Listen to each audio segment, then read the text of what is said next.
Assalamualaikum warahmatullahi wabarakatuh.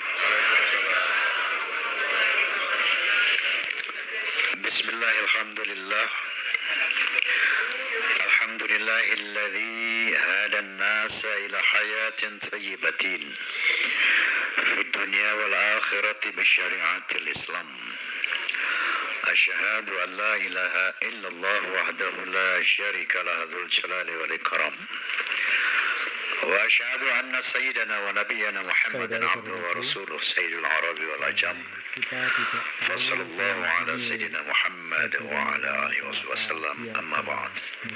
Yang saya muliakan Dewan Penguji yang mohon maaf tanpa saya sebutkan nama satu persatu karena memang belum hafal. Yang saya hormati tokoh-tokoh yang hadir di sini juga mohon maaf tidak saya sebutkan satu persatu. Memang saya baru melihat barangkali, dan fans of Roma and Soneta yang saya banggakan. Forza tentunya Promovendus Saudara Saifuddin Latif yang saya cintai, bahwa 10 menit memaparkan music is not just for fun, but it has a responsibility to Allah and human beings. Enggak cukup, Prof. Terlalu dangkal nanti. Tapi apa boleh buat, Prof? 10 menit saya coba. Kenapa saya mendeklarasikan Soneta The Voice of Muslim pada 13 Oktober tahun 73? Karena ada keresahan saat itu di dalam bermusik. Semua musik itu umumnya identik dengan drunk, identik dengan tarikus shalah, identik dengan free sex. Saya merasa resah kalau ada orang sholat, seniman sholat itu dibilang sok santri, nggak pas jadi seniman. Kalau nggak mabuk, nggak pantas jadi seniman. Kalau pergaulannya nggak nyampur baur, nggak seniman gitu. Itu yang menimbulkan keresahan. Masya Allah, saat itu saya hampir dalam setiap sholat saya berdoa kepada Allah Subhanahu wa Ta'ala. Ya Rabb, seandainya bakat musik yang Engkau berikan kepadaku ini hanya memperlebar jalanku ke neraka, tolong dicabut ya Allah.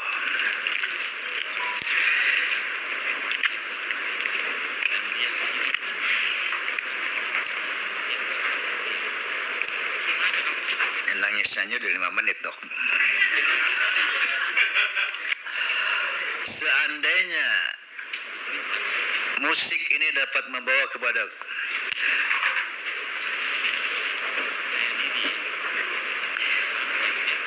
kepada keridhaan-Mu, bimbing saya ya Allah.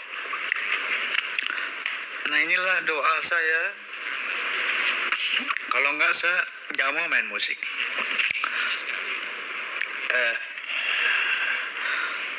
Nah akhirnya by the time saya melihat ternyata Allah membuktikan bahwa Allah mengabulkan doa saya ketika melalui kontroversi yang luar biasa dakwah dalam musik ini. Jihad saya yang pertama itu mengucapkan Assalamualaikum di panggung musik. Dulu nggak ada salam-salam di panggung musik, itu adanya di panggung-panggung tablik formal dan sebagainya. Itu di Ancol ketika itu langsung hujan lumpur, hujan sendal, hujan batu, dilempari batu kita, saya waktu itu. Nah terus dari sana kalan Nabi iqtanim khamsan qabla khamsin syababaka ila akhir. Dari sana qala ta'ala, yaitu la ilaha illallah Nah, muncullah media saat itu menyerang saya, semua media menyerang saya. Roma mengkomersilkan agama, Roma menendahkan ayat Quran, sehingga saya disidang oleh MUI waktu itu, disaksikan oleh wartawan, para ulama, juga seniman. Waktu itu MUI kantornya di Masjid Agung Kebayoran. Kiai, saya lupa itu ketua MUI waktu itu, Ghazali, Syukri Ghazali, Kiai Syukri Ghazali waktu itu, bahwa coba Anda perdengarkan lagu-lagu Anda, terutama yang menendangkan Al-Quran, mengkomersikan agama, yang mana itu? Saya putar lagu La Ilaha Illallah. Lagu itu mengutip Suratul Ikhlas. Ketika saya baca Suratul Ikhlas, nggak ada musik, yang ada sound effect angin. Baru setelah selesai Suratul Ikhlas, baru ada musik, pam pam barararam. Nah, baru saya terjemahkan artinya, katakan Tuhan itu satu, dan seterusnya. Lalu alhamdulillah saat itu Kiai Syukri Ghazali dan seluruh ulama menyatakan, oh kalau lagu seperti ini boleh diperbanyak. Nah, disitulah saya mendapat support dari para ulama, sehingga banyak kiai-kiai pesantren menggemari musik soneta. Bahkan saya menemukan beberapa kiai menjadi kolektor daripada soneta. Kenapa demikian? Ketika saya ikut meramaikan konser di Jepang, di Yokohama dan Tokyo, dalam rangka WOMAD, World Music and Dance, ada seorang rektor Universitas Tokyo bertanya kepada saya tentang lagu-lagu yang kok mengandung sosial, religi, politik, dan sebagainya. Nah, disitulah pertama keluar statement saya. Saya katakan, music is not just for fun, but it has a responsibility to Allah and human beings. Bahwa musik tidak sekedar media hura-hura, dia ada pertanggungjawaban kepada Allah dan manusia. Kenapa? The power of music can change character. The power of music bisa merubah karakter, bisa merubah perilaku manusia, bahkan sebuah komunitas.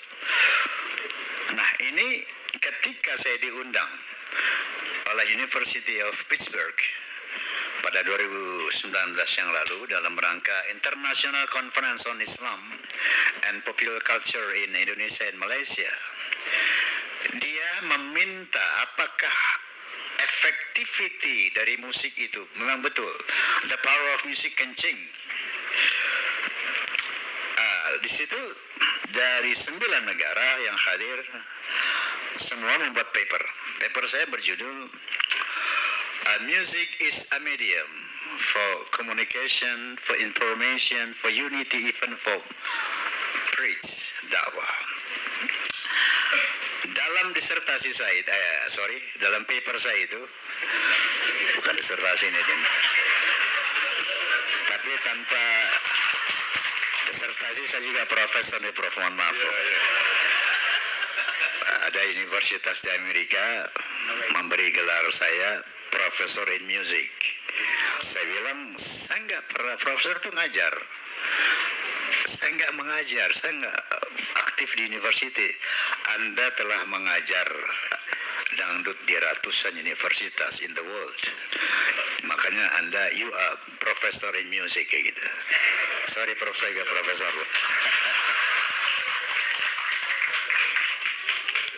Jadi ketika itu, di sana saya memberikan satu contoh, Prof. Ada seorang dosen bahasa Inggris, namanya saya lupa.